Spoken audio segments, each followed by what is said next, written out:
you've ever thought fundraising shouldn't be this hard, you're right. And if you've ever stared at your donor list wondering why no one is giving or why you feel like you have to beg for every single dollar, you're not alone. I know fundraisers who have spent weeks crafting the perfect fundraising email only to send it out and get nothing.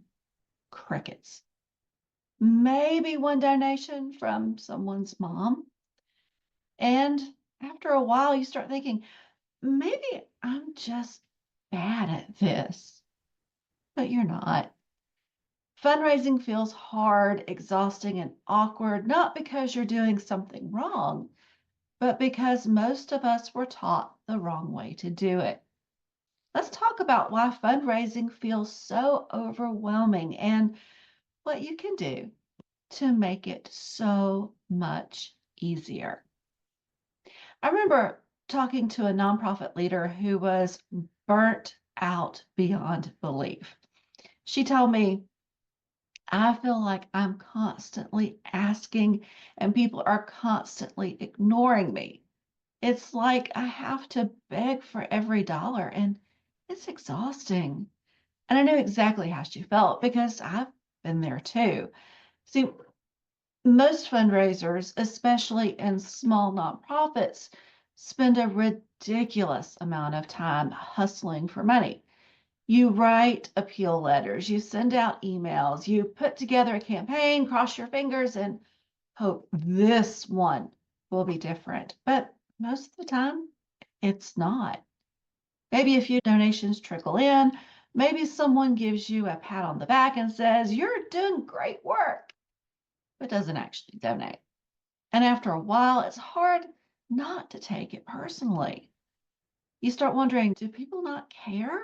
Is my mission not compelling enough? And am I just bad at this?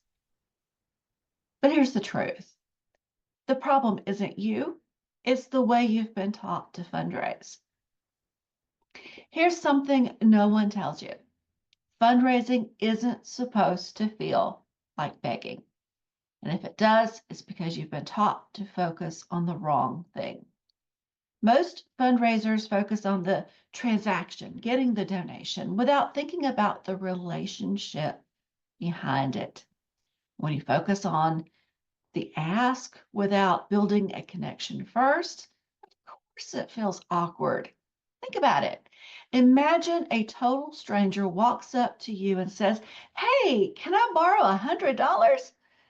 You'd probably be like, who are you? That's how most donors feel when they get a fundraising email or a cold donation ask. Not because they don't care, but because they don't feel connected yet. And when donors don't feel connected, they don't give. So let's flip the script. Instead of thinking about fundraising as asking for money, start thinking about it as building relationships. Because here's the thing. People don't give because they were asked. They give because they feel connected. They want to be part of something bigger than themselves. They want to know their money is making a difference.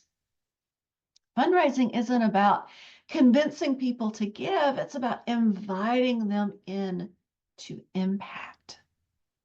And when you shift your focus from how do I get this person to donate to how do I make this person feel like they belong here, everything changes. That nonprofit leader I told you about, the one who was feeling burnout, she tried something different. Instead of just asking for donations, she started building relationships first.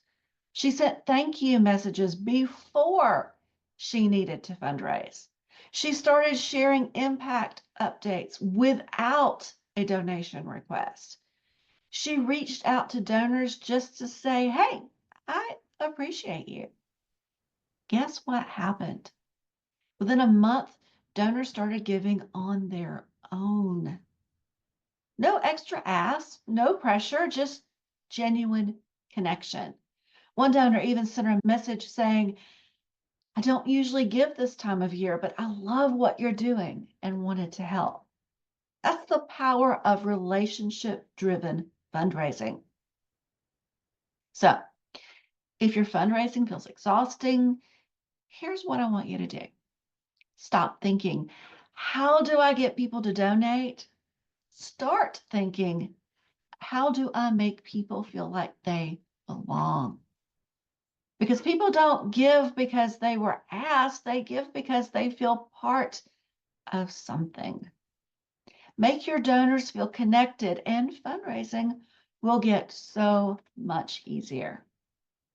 If this message resonated with you, let me know in the comments. Does fundraising feel hard for you right now? What's been your biggest struggle? And if you want more fundraising strategies that actually work, make sure you like, subscribe, and hit the notification bell so you don't miss the next video. I'll see you next time.